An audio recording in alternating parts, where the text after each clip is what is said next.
우리가 이 세상을 살아가면서 사람들 간에는 여러 가지 여러 모양의 많은 약속들을 하면서 살아가고 있습니다. 그래서 어떤 때는 말로 구두로 약속을 하기도 하고 어떤 때는 서류를 써서 약속을 하기도 하고 계약을 하기도 합니다. 그래서 그 약속이 잘 지켜지는 경우들도 있지만 어떤 때는 그 계약이 사기 계약이 되어져 가지고 참 큰 피해를 보고 큰 어려움을 당하는 그런 일들이 있는 것을 이제 주변에서도 보게 됩니다. 그래서 이제 큰 사업차 간에도 약속을 하고 계약을 세울 때 공증을 해가면서 그 계약서를 정확하게 또 치밀하게 하는 것을 볼 수가 있죠. 그래서 그 약속이 잘 지켜지고 서로 그 약속을 수행하도록 그렇게 서로 맺는 그런 약속들이 있습니다. 우리 성경에서도 약속에 대한 것이 많이 나오는데 성경에서 나오는 약속을 언약이라는 표현을 하고 있습니다. 오늘 히브리서 8장 본문에서도 언약이라는 단어가 8번이나 나오고 있습니다. 그래서 우리가 지난 이제 히브리서를 쭉 살펴보고 있는 가운데 지난 시간에는 7장을 살펴보았고 오늘 8장을 살펴보는데 이 8장에 특별히 강조되고 있는 것이 언약, 더 좋은 언약 이런 말들이 계속 강조가 되고 있어서 오늘은 설교 제목을 더 좋은 언약이라는 제목을 정해놓고 이 언약에 대한 것을 한번 생각해 보고자 하는 것입니다. 그래서 우리가 보통 살펴볼 때 한 세 가지로 나눠 살펴보지 않습니까? 첫 번째 살펴볼 것은 성경의 핵심 주제인 언약의 개념에 대해서 한번 생각해 보겠습니다. 성경은 핵심 주제가 언약입니다. 그래서 그것에 대해 살펴보겠고 두 번째로는 첫 언약과 새 언약이라는 말이 여기 나오고 있는데 그 첫 언약은 무엇이고 새 언약은 무엇인가에 대해서 살펴보는 게 두 번째. 그리고 세 번째로는 새 언약이 더 좋은 언약인 이유에 대해서 생각해 보도록 그렇게 하겠습니다. 먼저 성경의 핵심 주제인 언약의 개념에 대해서 우리가 살펴보고자 하는데 자, 이 언약이란 말이 영어로는 커버넌트라고 이렇게 되어 있습니다. 커버넌트. 계약이라는 말이죠. 그런데 히브리어로는 베리트라는 단어가 있어요. 베리트. 이 베리트라는 단어는 두 단어가 합해져 있는 건데 바라라고 하는 단어와 카라트라는 단어가 합해져 가지고 베리트라고 하는 단어가 언약이라는 단어가 되어 있습니다. 근데 바라, 카라트라는 단어가 무슨 뜻이냐 하면 고기를 쪼개다 그런 뜻입니다. 고기를 쪼개다. 그러니까 언약이라는 베리트의 단어는 쪼갠다라는 그런 의미가 되어져 있죠. 언약과 쪼갠다. 어떻게 연결이 되어지는 걸까 생각해 봐야 되겠죠. 창세기 17장에 보게 되면 하나님이 아브라함과 언약 맺으시는 그러한 내용이 나오고 있거든요. 내가 내 언약을 나와 너와 네 자손 후손에게 세워서 영원한 언약을 삼고 너와 네 후손의 하나님이 되리라 이렇게 말씀을 하고 계시는데 그러한 것들에 대한 말씀이 나오기 전에 이제 하나님께서는 이 언약이라는 단어를 설명하는 어떤 그 배경적인 내용을 이야기하고 계시죠. 우리 성도들이 이미 잘 알고 있는 내용입니다. 창세기 15장에 보게 되면 이제 롯을 구해 오고 난 뒤에 지난 시간 살펴봤던 것처럼 멜기세덱에게 이제 11조를 드리고 축복을 받는 장면이 있지 않았습니까? 그런데 사실은 아브라함이 318명을 사명을 데리고 가서 그 연합군을 물리치고 롯도 구해오고 전리품도 뺏어오긴 했지만 사실은 이 연합군이 또다시 쳐들어오지 않을까라고 하는 그런 두려움이 없지 않아 있었던 거거든요. 그때 하나님께서는 아브라함을 밤에 불러내셔서 이제 하늘을 바라보게 하시고 야 두려워하지 말어 하늘의 별을 봐 이제 네 자손 이와 같이 많은 자손을 너희가 허락해 줄 거야 그런 이야기를 하시는 거죠. 그런데 사실 그 자손에 대한 축복을 이미 아브라함에게는 하셨지만 시간이 한참 지났는데도 불구하고 자손이 없었거든요. 와이프나 자기나 자꾸 나이가 들어가는데 아직 자손이 없단 말이죠. 그래서 그거 고민했던 게 뭐라 그랬죠?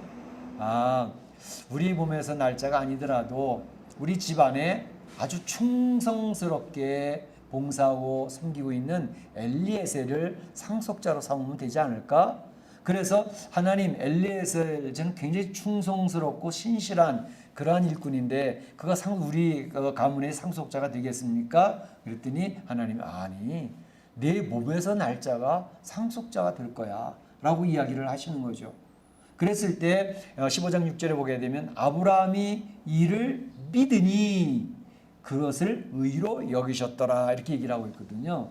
그래서 우리는 아브라함 떠올리면 항상 이삭을 모리아산에 바쳤던 순종의 아브라함을 이야기하지만 그 순종의 아브라함이 나오기 전에 이미 믿음으로 그가 의인이라고 칭함받게 되어졌다는 사실을 성경은 선포하고 있는 거죠. 그 구약 성경에도 의인이 되는 것은 믿음으로 말미암아 되어졌다는 것을 아브라함 때부터 알려주고 계시는 거죠. 그러고 난 뒤에 하나님이 이야기하시기를 아브라함아 이 땅, 지금 이 아브라함이 가나안 땅에 있었거든요. 이 땅을 내 소유로 줄 거야 라고 이야기를 하시는 거예요. 그랬을 때 아브라함이 하나님 이 땅이 제 소유가 된다고 하는 것을 어떻게 확인시켜 주시려고요? 물었던 거죠. 그때 하나님께서 그래 그럼 언약을 세우자 라고 이야기하시면서 언약 세우는데 제물을 이야기하시는데 첫째는 이제 3년 된 암소 그리고 3년 된 암염소 3년 된 순양을 세워서 쪼개어라. 그리고 거기서 이렇게 벌려놔. 그래서 이 하나님 말씀대로 그 제물들을 쪼개어서 벌려놨어요. 물론 비둘기는 작기 때문에 쪼개지 않고 그냥 놔뒀지만 그런데 밤에 어두워졌을 때에 이제 화로가 불 연기 나는 화로가 보이는데 그때에 타는 횃불 그 타는 횃불이 쪼개진 그 고기 사이로 싹 지나가는 것을 아브라함한테 보여주는 거죠. 이게 창세기 15장 7절에 나와 있는 내용입니다. 그러면서 쪼개진 고개 사이로 타는 횃불이 지나가면서 너하고 나하고는 언약을 맺는 거야 라고 이야기를 하시는 거죠. 예레미야 34장 18절에도 송아지를 둘로 쪼개고 그 두 사이를 지나서 내 앞에 언약을 세워라 이렇게 얘기해요. 여호와의 말씀이니라 되어져 있거든요. 그러니까 언약을 세울 때 제물을 쪼개어 놓고 그 사이로 지나가면서 언약이 성립된 것을 컨펌하는 그런 내용이 나오고 있는 것이죠. 이게 무슨 뜻이냐? 고기를 쪼개어 놓고 언약을 세운다?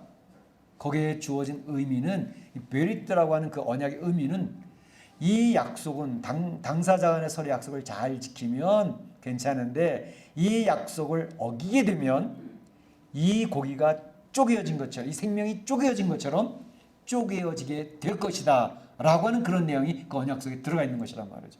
그러니까 언약은 반드시 지켜져야 되는 거야 라고 이야기를 하는 그런 의미가 포함되어져 있다는 것입니다.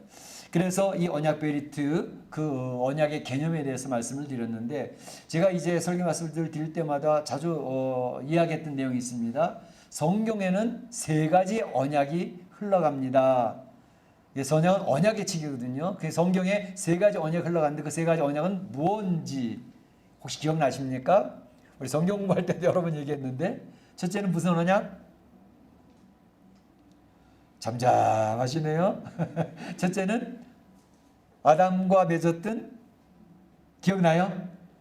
행위 언약, 행위 언약. 그렇죠? 행위 언약이 있고요. 두 번째로는 그럼 생각날 텐데 그래서 생각 안 나요? 구속 언약, 구속 언약. 그 다음에 세 번째로는 그럼 세 번째는 나와야 되는데 은혜 언약. 이 세 가지 띠이 성경 전체에 흐르고 있는 내용입니다. 이게 구속사예요, 구속사. 그런데 바로 행위 언약, 그 행위 언약과 구속 언약과 은혜 언약, 언약이니까 항상 당사자가 있는 거거든요. 당사자가 있는데 행위 언약의 당사자는 누구예요? 하나님과 인류를 대표한 아담. 그러니까 하나님과 인류를 대표한 아담 사이에서 맺어진 언약이에요. 그게 당사자입니다. 언약의 내용은 선악과를 먹지 말라. 먹으면 정령 죽으리라. 그게 행위 언약의 내용입니다. 결과는 이 행위 언약의 결과는 성공해서 실패했어요. 하와가 선악과를 먹고 아담도 주어서 먹게 함으로써 하나님과의 맺었던 언약이 깨졌어요. 실패했어요.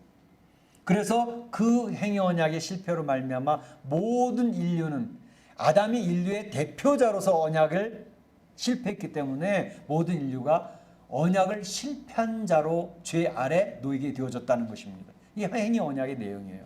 두 번째 내용 구속 언약은 뭘까요? 구속 언약은 당사자가 누굴까요? 누구하고 누구 사이에 언약을 맺은 걸까요? 성부 하나님과 성자 예수님 사이에서 맺어진 언약이에요. 그 구속 언약은 뭐냐 하면 성부 하나님이 성자 예수님하고 언약을 맺을 때 야, 이 내가 창조했던 복에 아름다웠던 이 인류가 죄 아래서 다 죽음에 처해지게 됐다. 이 죄 아래 있는 인류를 구원하기 위해서는 그들을 대신해서 죄를 받을, 처벌받아야 될, 죽음을 맞이해야 될 그런 제물이 필요한데 성부 예수 네가 인류의 죄를 걸머지고 그 죄를 처벌받는 그런 자리에 가겠냐? 네가 만일 그런 인류의 죄를 걸머지고 죽는다고 하면 그 죄인이 살 길이 열리는데 성자 예수님이 아버님 제가 하겠습니다. 그래서 성부 하나님과 성자 예수님 사이에 맺어진 언약이 바로 이 구속 언약입니다. 그 구속의 언약은 죄인들의 인류의 죄를 걸머지고 예수님이 대신 죄에 대해 처벌을 받겠다, 죽겠다라고 하는 내용입니다. 그게 구속 언약인데 이 구속 언약은 성공했어요, 실패했어요? 성공했어요. 예수님이 십자가에서 자신의 몸을 온 인류의 죄를 걸머지고 제물이 되어서 죽으심으로 말미암아 성공을 하셨다고요. 그게 구속 언약. 구속 언약은 성공했어요. 행위 언약은 실패했는데. 세 번째 은혜 언약이라는 건 뭔가? 은혜 언약은 당사자가 누굴까요? 하나님과 죄인들 사이에 맺은 언약이에요. 죄인들 사이에 맺는 언약인데 그 죄인들은 어떻게 그 구속 언약, 은혜 언약의 내용은 뭐예요? 은혜 언약의 내용은 근거가 성공한 구속 언약이 근거예요.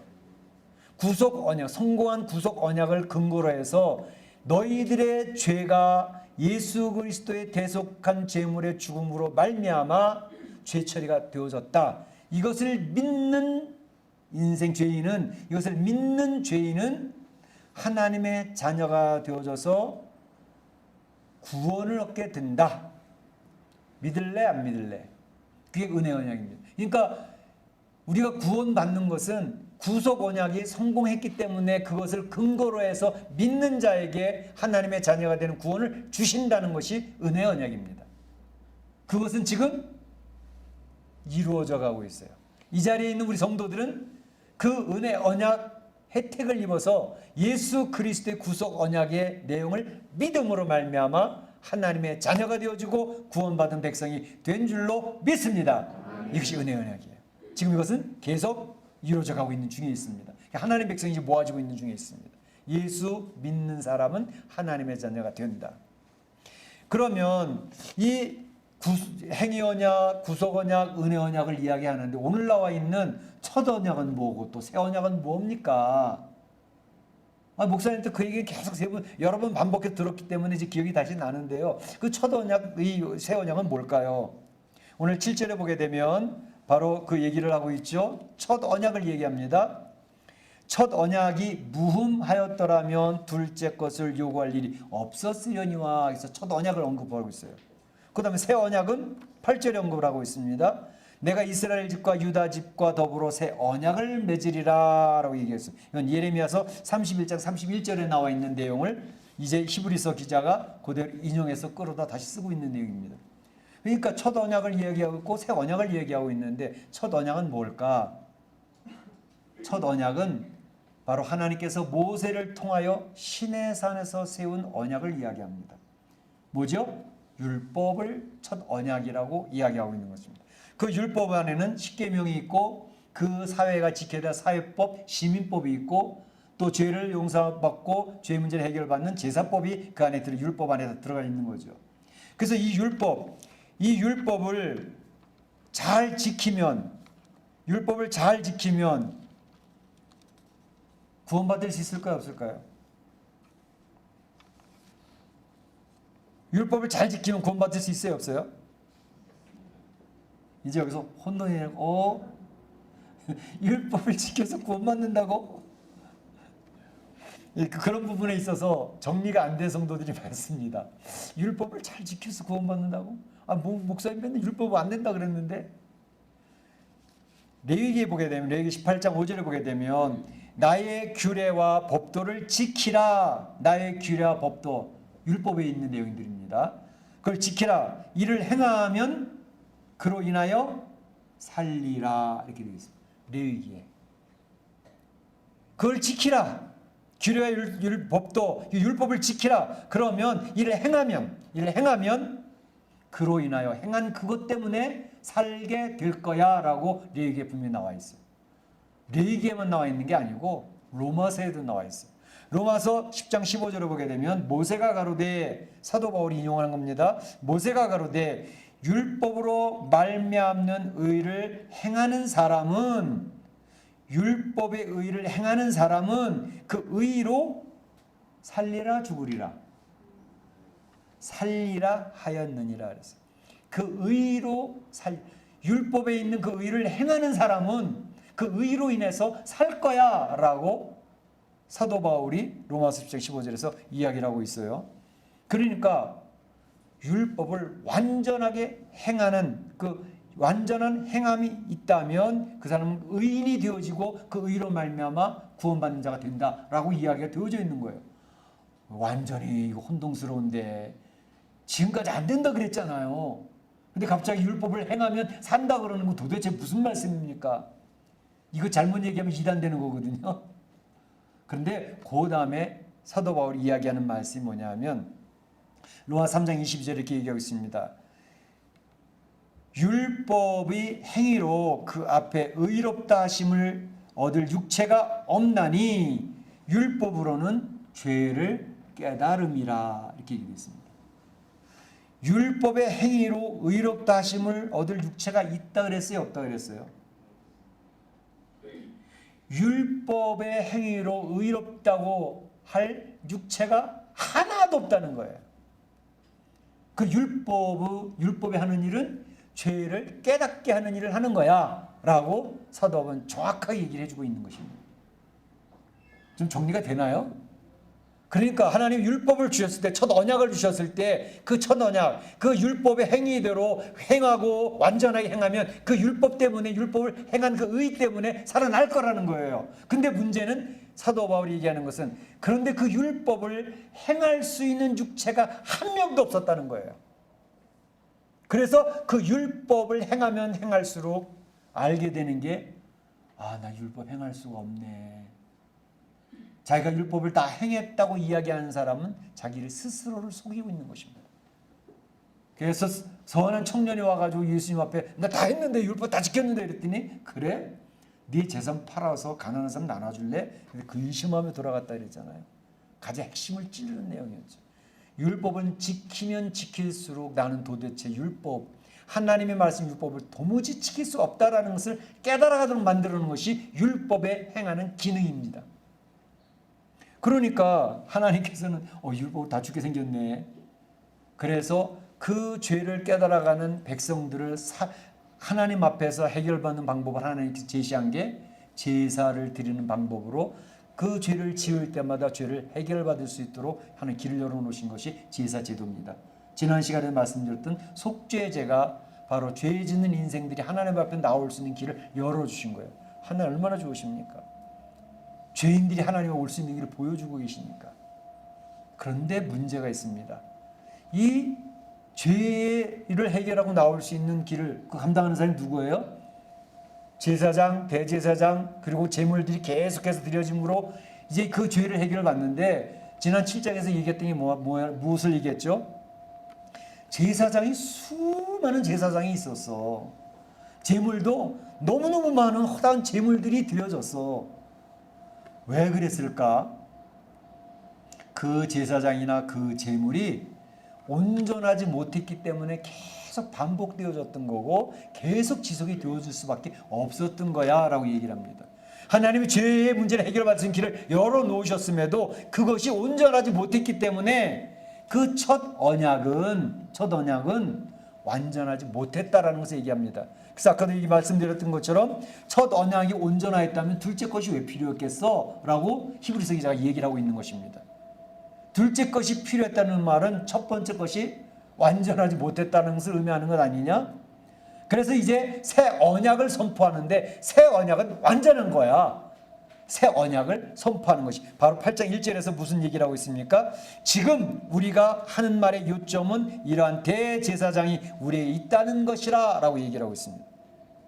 우리 개혁된 성경에는 지금 하는 말의 요점은 이렇게 되어 있는데, 옛날 우리가 먼저 보던 성경에는 우리가 지금 우리가 하는 중요한 것은 이렇게 있어요. 요점이라고 표현하지 않고 중요한 것은 이렇게 얘기했습니다. 현재 중요한 것은 우리에게 대제사장이 지금 있어라고 얘기를 하는 것입니다. 첫 언약을 맡았던 대제사장, 제사장, 제물들은 온전하지 못해서 계속 반복되어지고 계속 지속이 되어져야지만 죄가 해결될 수 있는데, 문제는 지금 완전하신 대제사장이 우리에게 있단다 라고 얘기를 합니다. 7절 마지막 절이 그거였거든요. 율법의 약점을 가진 사람들이 제사장으로 세워졌지만 율법 후에 하신 맹세의 말씀은 영원히 온전하게 되신 아들을 대제사장으로 세우셨다. 하나님의 아들을 대제사장으로 세우셔서 온전한 영원한 제사가 되게 하셨다. 그 대제사장이 지금 우리에게 있다라고 이렇게 설명을 하고 있는 것입니다. 그러면서 새 언약 얘기할 때 이 새 언약, 내가 지금 히브리서 여기서 얘기하고 있지만 이것은 예레미야 31장에 이미 이야기가 되어지고 있었던 거야 라고 얘기를 합니다. 이 예레미야는 이제 31장 거기서 31절에 보면 이렇게 얘기합니다. 볼지어다 날이 이르리니 내가 이스라엘 집과 유다 집과 더불어 새 언약을 맺으리라. 이미 예레미야가 새 언약을 맺을 것을 이야기하고 있습니다. 누구하고 누구? 이스라엘 집과 유다 집에. 예레미야가 이 말씀을 할 때에는 어떤 상황인지 역사적 배경을 아시죠? 이미 북쪽 이스라엘은 아수르에게 망해서 없어진 나라예요. 유다는 지금 예레미야가 예언하고 있을 그 당시 어때요? 막 무너져가고 망해가고 있는 중이에요. 좀 있으면 이제 완전히 바벨론에 끌려갈 바로 직전이란 말이죠. 근데 이거 예레미야가 선언하기를 내가 이스라엘 집과 유다 집에 새 언약을 세울 거라고 희망의 메시지를 던지고 있는 것입니다. 그 말은 뭐냐 하면 지금 이스라엘 백성들, 망해버린 북쪽 이스라엘, 유다도 망해가고 있지만 이제 하나님의 백성 이스라엘이 영적 이스라엘 새로운 백성이 세워질 거야라는 것을 선언하고 있는 구약의 메시지인 것입니다. 그 새 언약은 바로 하나님의 아들 되신 대제사장 되신 예수 그리스도로 말미암아 이루어질 것이라고 하는 것을 선포하고 있는 내용이에요. 그 새 언약을 마음에 정리가 되시나요?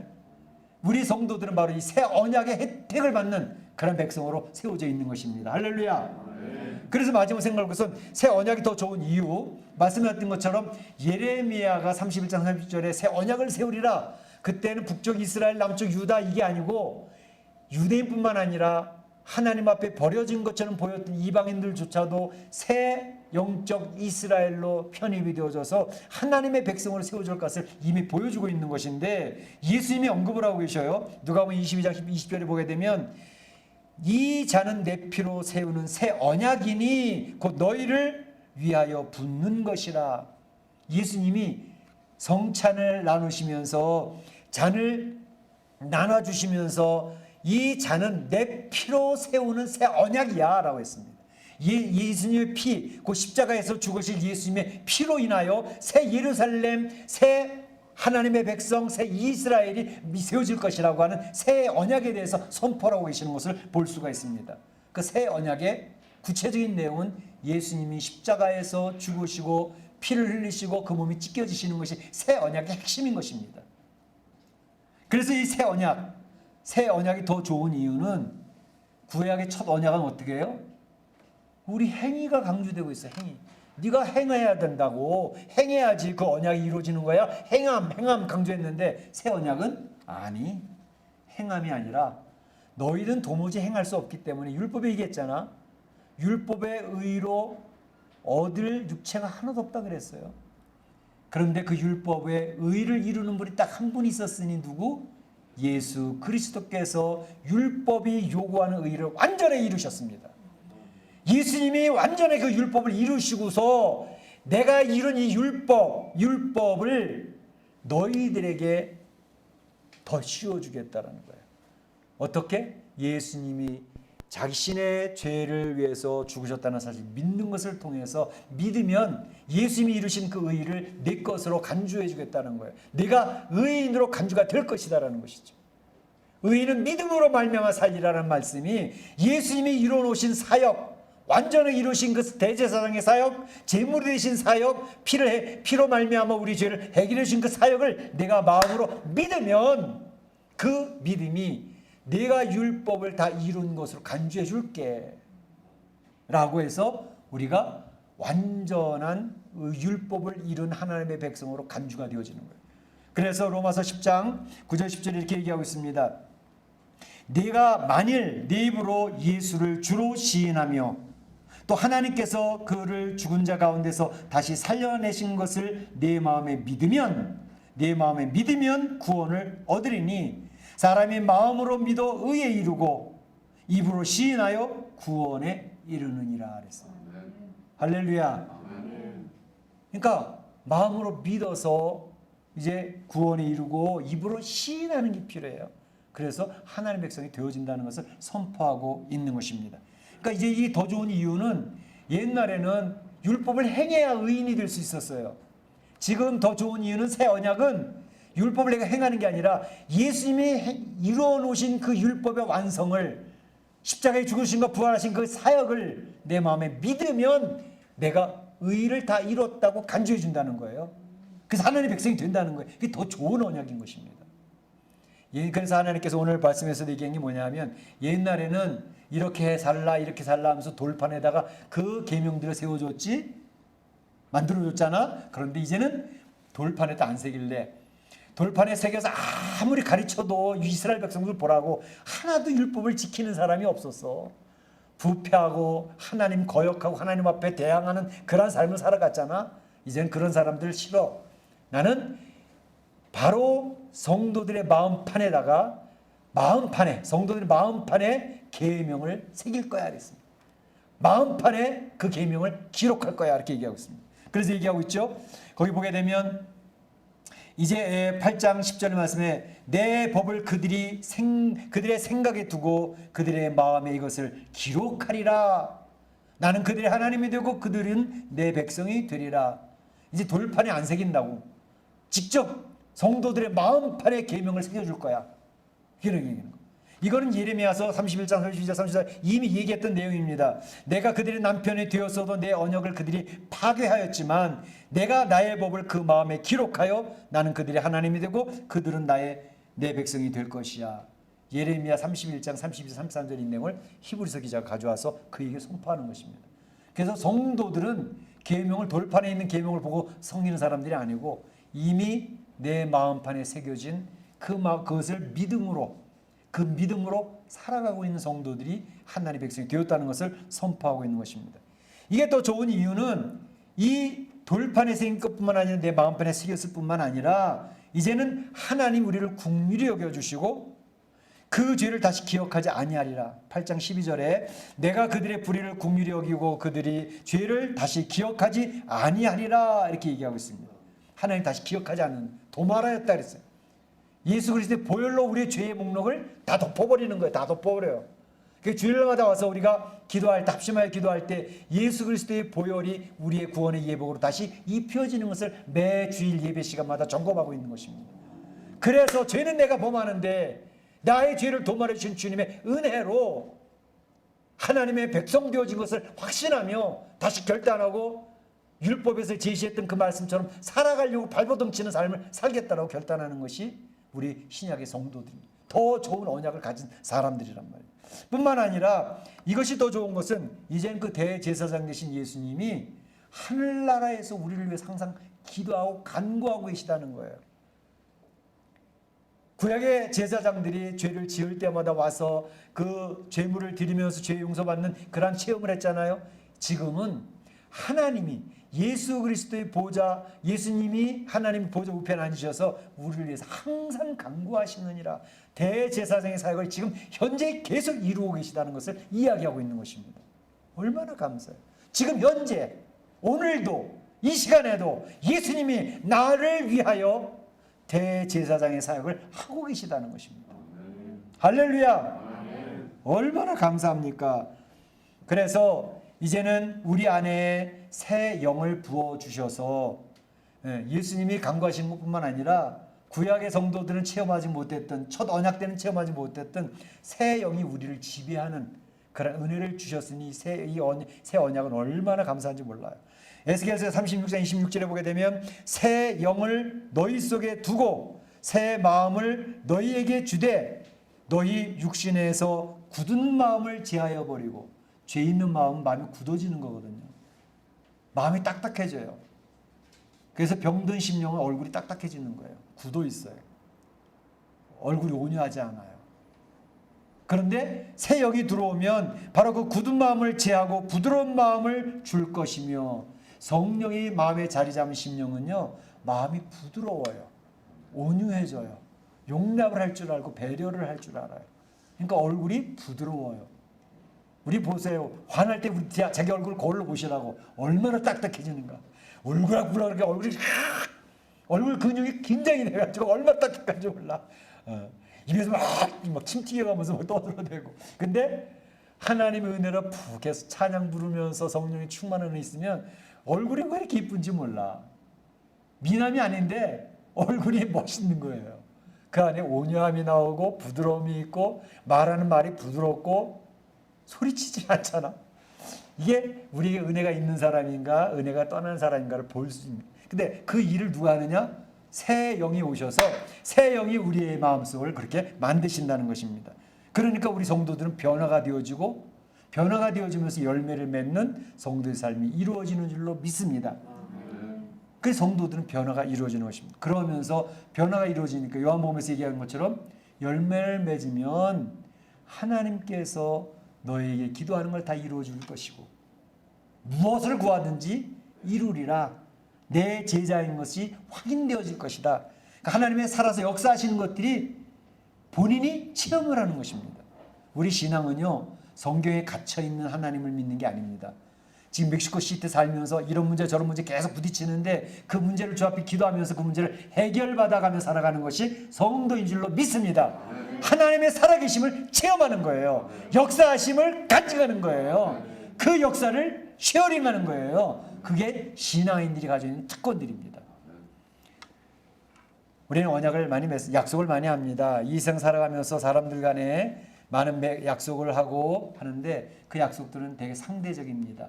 네가 약속을 지키면 나도 지킬 거야. 네가 안 지키면 나도 지킬 수 없지. 항상 상대적이에요. 첫 번째 언약은 사실 상대적인 언약처럼 보입니다. 인생들이 율법을 지키고 그 율법을 잘 해야 의인이 될 수 있는데, 근데 우리가 알고 있는 것처럼 율법을 지킬 수가 인생은 없었습니다. 그래서 죽음에 처해진 존재가 되어졌습니다. 그런데 바로 이런 인생을 향해서 온전치 못한 대제사장의 사역을 인해서 하나님은 새 언약을 제시해 주셨습니다. 새 언약을 선포하는데 이 새 언약은 인생들이 못 지키는, 그래서 죄 아래 놓여져 있는 이러한 상황, 죽음에 처해져 있는 이러한 상황, 죽음 안에서 신음하는 이러한 상황 속에서 예수님이 내가 대신 죄에 대한 처벌을 받을게 라고 선택을 하고 오셨습니다. 그래서 예수님이 대신 나를 대신해서 죄의 처벌을 받으셨구나 라는 사실을 믿는 백성에게는 하나님께서 은혜를 베푸시겠다라고 선언하시는 것이 새 언약입니다. 예수님은 온전한 대제사장이 되셔서 지금도 우리를 위해서 간구해 주시고 성령을 우리에게 부어주시면서 바로 이 새 언약은 반드시 이루어질 수밖에 없는 일방적인 언약이 되어졌던 것입니다. 우리는 그 하나님의 좋으신 언약을 받은 사람들입니다. 우리 사랑 성도들이 이 더 좋은 언약의 혜택을 누리시면서 이 세상에서 기쁘고 즐겁게 승리하며 살아가시는 성도들이 되시기를 주의 이름으로 축원합니다. 축복합니다. 다시 기도하겠습니다. 다 같이 한 목소리 기도하겠습니다. 오늘 주신 말씀이 기억나시면 그 말씀을 붙들고 기도하시기 바랍니다. 내 구원의 문제, 내 신앙의 문제 이제 하나님 앞에 내놓고 기도하시기 바랍니다. 기도합니다. 사랑의 하나님 감사합니다. 오늘 히브리서 어려운 내용들을 생각해 보았습니다. 언약의 문제를 생각해 봅니다. 이해되는 것 같기도 하고 이해가 안 되는 것 같기도 하고 우리의 신앙에 많은 혼동이 있을 때도 있습니다.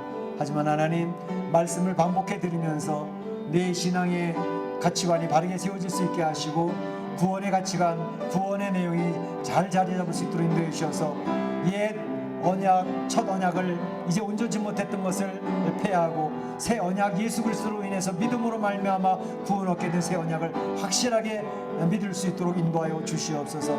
그래서 이 인생 살아가면서 하나님의 놀라우신 능력을 덧입고 성령의 은혜를 덧입고 하나님의 살아계시고 역사심을 체험하며 하나님의 놀라운 은혜를 찬양하며 경배하며 살아가는 저희 인생이 되도록 인도하여 주시옵소서. 감사하옵고 예수님의 이름으로 기도하옵나이다. 아멘. 다 같이 일어나셔서